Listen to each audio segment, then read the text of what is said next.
बायकांच्या या गोष्टीवरून समजून जा की त्या तुमच्यावर फुल फिदा आहे. पुरुषांनी एकदा नक्की बघा.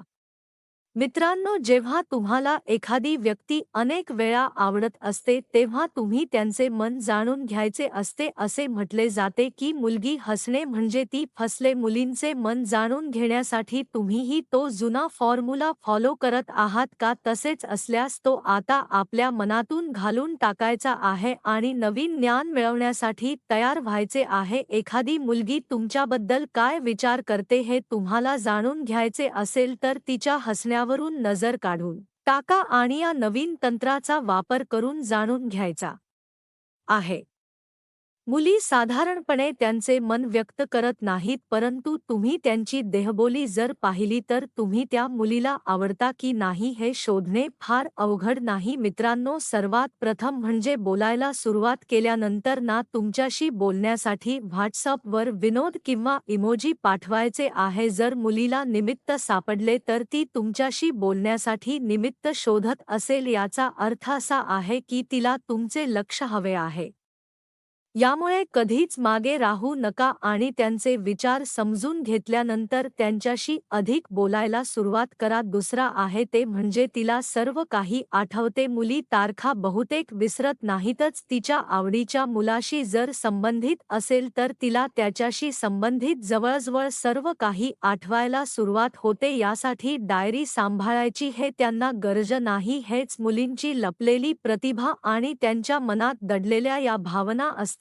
तिसरा आहे ते म्हणजे स्पर्श करण्यासाठी निमित्त शोधणे. जर असे असेल तर असे समजून नका की हे आपल्या मॉइश्चरायझिंग क्रीमचे आश्चर्य आहे. याचे कारण असे आहे की ती तुमच्या सोबत आरामदायक आहे आणि तुम्हाला स्पर्श करून ती व्यक्त करते. त्यामुळे तिने बोलताना किंवा हसताना तुमची पाठ थोपटली किंवा तुमचा हात धरला तर ती तुम्हाला आवडते हे स्पष्ट होत असते. चौथा आहे ते म्हणजे छेडछाड. मित्रांसोबत किंवा कुटुंबियांची संभाषणात जर एखादी मुलगी वारंवार तुमचा उल्लेख करत असेल तर तिला तुम्ही आवडत असता. त्याचा बेस्ट फ्रेंड सर्कलमध्ये जर तुम्ही असाल तर ते शोधणे उघड नाही. पण तसे नसेल तर त्यांच्या मित्रांशी सलोखा वाढवण्याचा प्रयत्न करा. ते तुम्हाला माहिती पाठवू शकतात. पकाऊ जोक्स ऐकूनही हसत असते. तुम्ही तिच्याशी जर काही कंटाळून या विषयावर बोलत असाल किंवा तिच्याकडून पाळल्या जाणाऱ्या गोष्टीबद्दल बोलत असाल तर ती लक्षपूर्वक ऐकत असेल तर तिला तुम्हाला दाखवायचे दुखवायचे नाही. शब्दांचा आदर करायचा आहे. लहाने कितीही धाडसी मुली असल्या तरी त्यांच्यावर ते प्रेम करतात. त्याच्यासोबत आल्यावर त्या खूप जागृत होतात. त्यांना त्यांच्यासाठी भावना आहेत अशा व्यक्तीसमोरच येतात. ते लाजेने लाल होतात आणि त्यांच्या सामान्य वागण्यापेक्षा कधी कधी पूर्णपणे भिन्न वागायला सुरुवात करतात.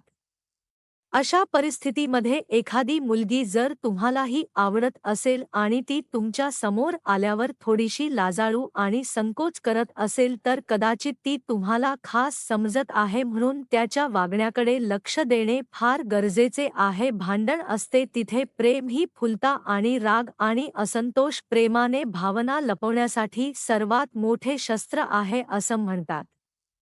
म्हणूनच ज्याला जास्त आवडते त्याच्यासोबत कधी कधी मुलींना छोट्या छोट्या गोष्टी करायला मागेपुढे पाहत नाहीत. आता ज्यांना आपण आपले समजतो त्यांनाच राग येतो. अशा वेळी तुला प्रत्येक गोष्टीवर राग येणे, छोट्या छोट्या गोष्टीवर वाद किंवा दिखाव यासाठी रागवणे आपल्या आवडत्या व्यक्तीपासून मुली आहे आपल्या भावना आलं कोणासाठी किंवा त्यांचे लक्ष वेधण्यासाठी असे करतात.